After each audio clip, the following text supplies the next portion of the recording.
Well, here we go. It's the one we've all been waiting for, isn't it? That's right, the Jumbostay at Stockholm Arlanda. Although this isn't really a hotel, this is more of a hostel or shared accommodation.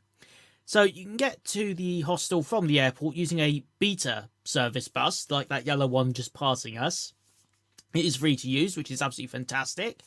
And obviously it doesn't take long for the Boeing 747-200 to come into light. And I tell you what, 7 years I've done 3 different trips to Stockholm. Every time I have stayed here at the Jumbostay, because you are not going to get many other places like it.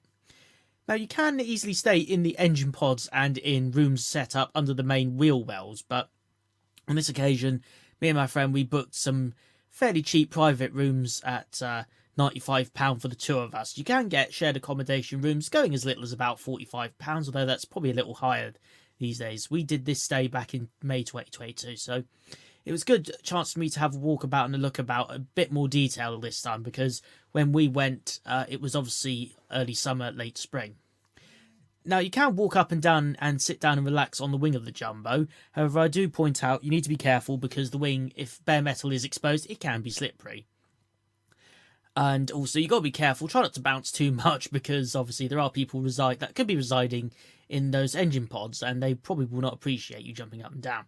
It is a shame to see the plane is looking a bit worse for wear on the weather. It could do with a bit of a paint up, to be quite honest, and also something to do with about those Leica mobile tiles that are coming off. So me and my friend had a twin room for the two of us. As you can see, it is a bunk bed. I think you can easily fit 2 people on the bed, lower bunk quite easily as well. And as you can see, there was a nice TV and a overhead locker space that was left in the room from when the plane was actually flying everywhere.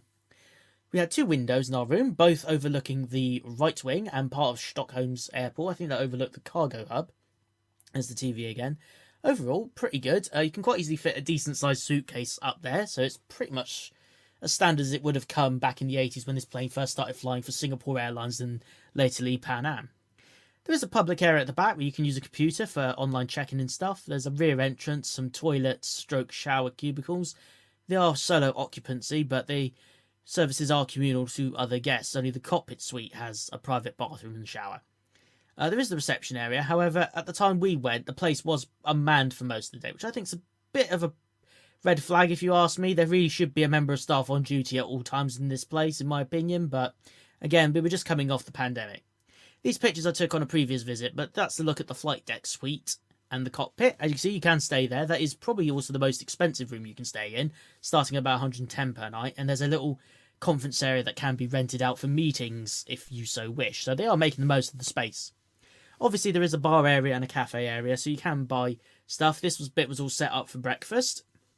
Obviously, it was mainly aimed at continental for the Swedish taste. It was quite good to get started in the day. It was nothing fancy, but as far as I was concerned, it did the job. The back to basics, which is kind of what you'd expect for the sort of price we're paying. I mean, it was like £40 to £45 a head when you think about it. There's a couple of different seats available for you to sit down and lounge in. As you can see, my breakfast was very basic that morning, but like I said, it got me started. We had an early flight, so we didn't want much in the first place. You can buy alcohol and snacks later in the day, obviously, from that other fridge. You probably noticed earlier in that clip. Just a few more shots around the Jumbo. And there's a shot of it a few years ago, looking a bit more sprightly with the paint scheme. Overall, this is a very unique thing to experience, especially if you're interested in aviation travel, and it's not far from Stockholm Airport, so it is also pretty good if you've got a long day ahead of you. I'm prepared to give this a solid 9 out of 15 rating.